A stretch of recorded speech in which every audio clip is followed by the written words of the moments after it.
suis installé depuis 2008. Donc, je me suis installé à côté de en société avec mes parents. Donc ça donnait une centaine d'hectares, dont 90% irrigables.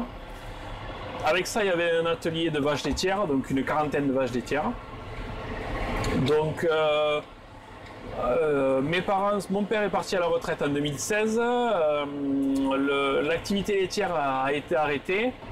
Donc pour faire la photo d'aujourd'hui de l'assolement, il y a une quarantaine d'hectares de maïs semence, une dizaine d'hectares de tournesol semence, une dizaine d'hectares de maïs consommation, du soja, 5 ou 6 hectares, du blé, 6 hectares, de l'orge, 6 hectares, voilà, un assolement assez varié. Du seigle, un peu de seigle, un peu de fève-rolle aussi, afin d'avoir des semences pour ressemer des couverts végétaux. Il y a toujours eu des couverts végétaux en fait, parce que avant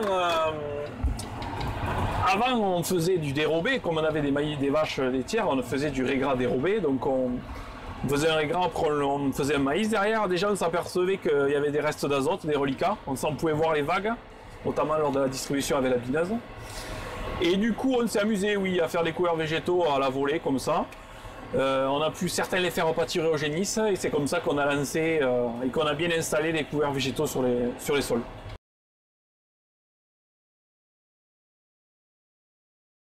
Donc on est sur une parcelle à Montricou, sur des boulbènes, un précédent maïs en silage qui a été récolté autour du 15 août et sur lequel a été semé directement au mois de septembre de la fève-rolle, qui a suivi son chemin et qui va laisser place à du maïs semence. Donc la fève-rolle pour faire un couvert végétal, pour capter de l'azote, pour éviter de laisser le sol nu durant 6 mois, pour garder aussi de l'activité microbiologique, de la vie dans le sol. Il y a eu un désherbage de suite après semer, afin de limiter la pression des adventices, et une fois que la fève-rolle a pris sa place, c'est elle qui a régulé automatiquement. Au niveau des insecticides et fongicides, rien n'a été fait, juste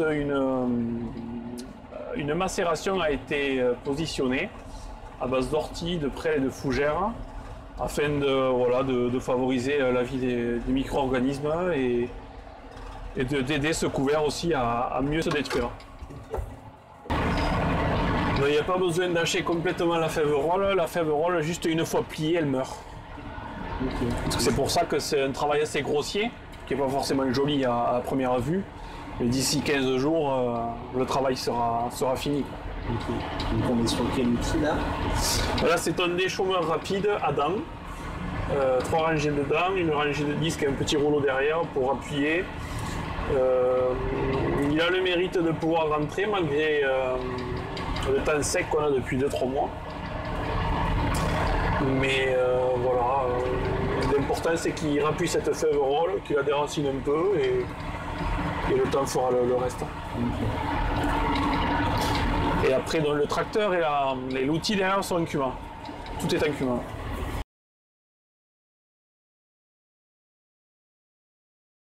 Le précédent est différent, donc c'est pas un maïs en silage, c'était un blé, un très mauvais blé.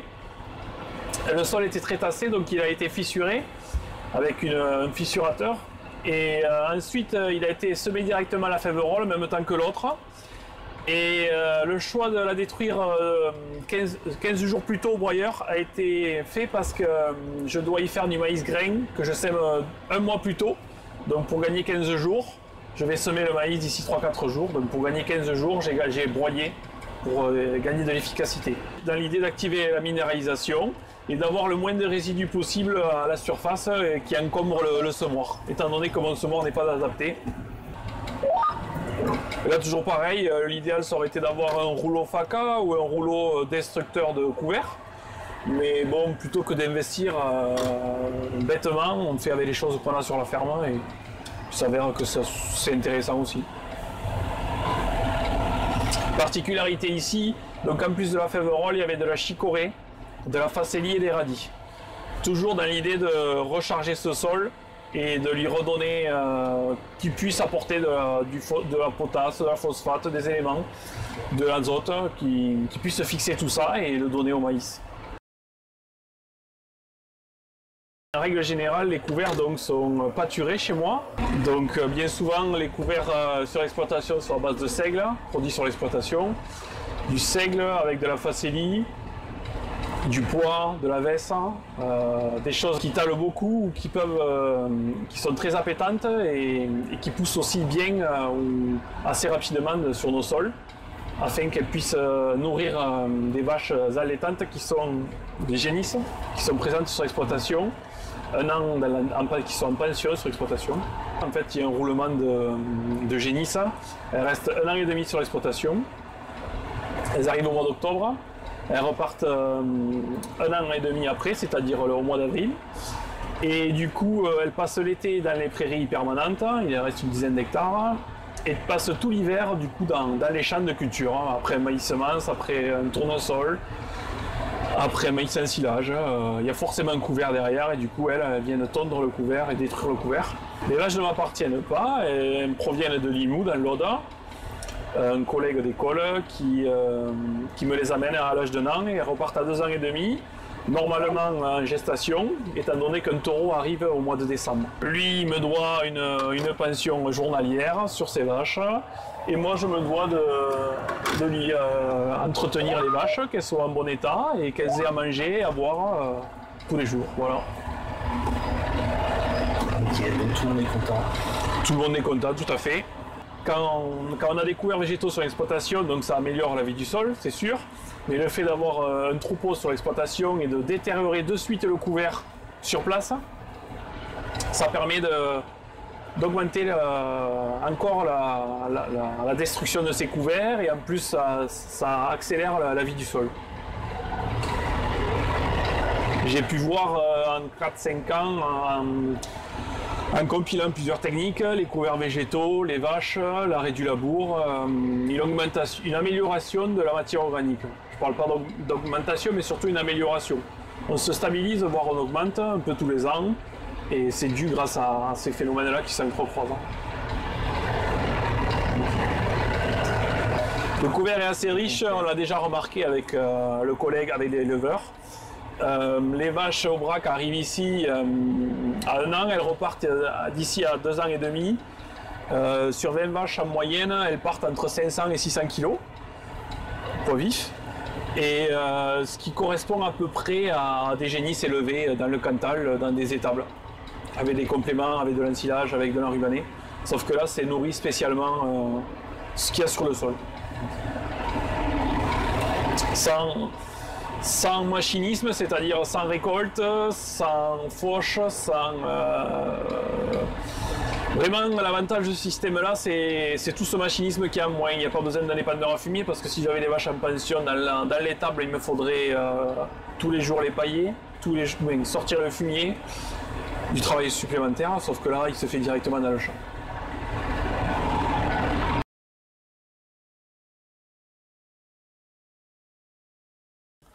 Donc c'était une parcelle de maïs semence, elle a été récoltée fin octobre, autour du 20 octobre, avec un bourgoin donc.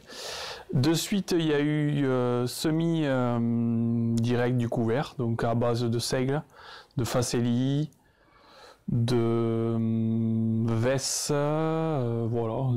Après il y a plein de petites graines, mais bon, le plus important c'était ces 3. Donc avec cette machine, un semeur direct, acheté un cumin. Ensuite à ça, donc il y a eu un pâturage dans un premier temps, dans les 5-6 jours qui ont suivi le semis.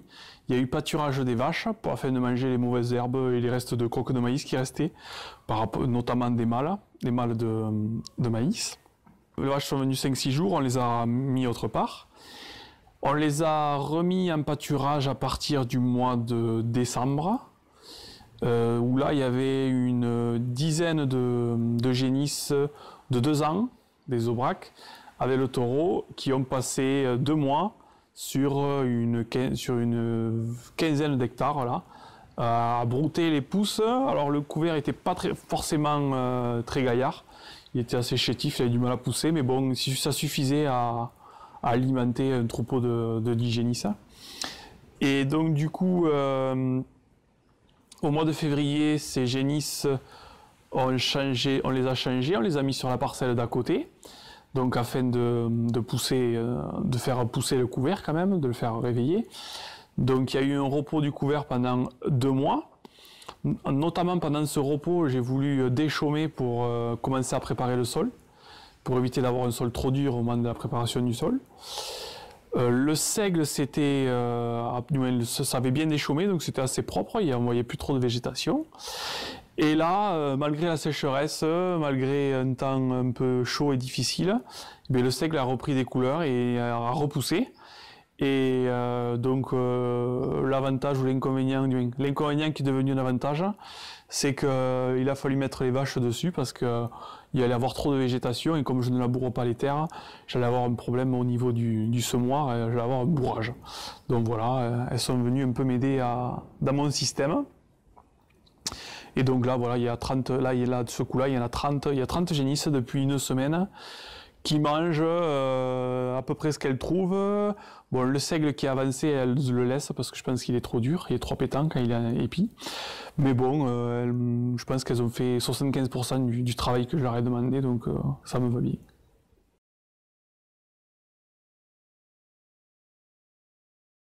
Économiquement, comment on se retrouve à faire des couverts, c'est avec l'expérience. Au début, on commence avec des choses qui sont pas trop onéreuses d'utilisation, et puis après, on se spécialise. Moi, je l'ai réfléchi par rapport à mon itinéraire cultural. Avant, quand on moissonnait ou quand on ramassait le maïs, de suite, il fallait faire un passage de disque. Donc, du coup, un passage de tracteur et d'un outil. Maintenant, le passage de disque, il se remplace, c'est le passage du semoir direct. C'est un peu plus cher le semoir direct, c'est sûr, sauf qu'on fait tout en un passage, on apporte une graine et on prépare le sol, donc le calcul se retrouve vite. Sachant aussi que des fois il fallait broyer, et là avec le semoir direct il n'y a même pas besoin de broyer. Donc voilà. Après au niveau du coût d'implantation, il faut savoir oui que l'implantation d'un couvert, ça coûte à peu près entre 50 et 70 euros l'hectare, faut pas se leurrer. Moi derrière, il y a les vaches qui me rémunèrent, donc une vache me rapporte 1 euro par jour. Donc l'investissement de la semence est vite rentabilisé, vite amorti. Sachant que derrière, donc les bénéfices sont surtout agronomiques, il faut voir l'économique, mais c'est surtout l'agronomie. Plus de vers de terre, plus de bactéries, plus de micro-organismes dans un sol plus vivant, qui ressuie plus vite quand il pleut, qui se tasse moins, avec des plantes plus vigoureuses. Économiquement aussi, il y a le carburant, donc moins de consommation de carburant, parce que avant on était un système labour, du coup là il n'y a plus de labour, donc moins de travail du sol, donc moins de carburant.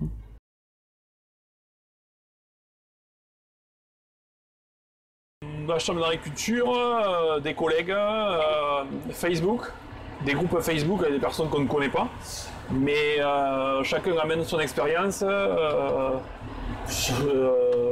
les avantages, les inconvénients, sur les outils, notamment quand on achète des outils, c'est bien d'avoir des conseils d'autres personnes.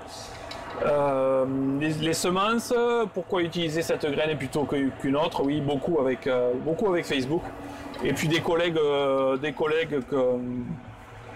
que ça fait 10-15 ans que j'ai ou que je vois dans la profession, et du coup on partage nos expériences positives et négatives ensemble, ce qui permet d'avancer plus vite.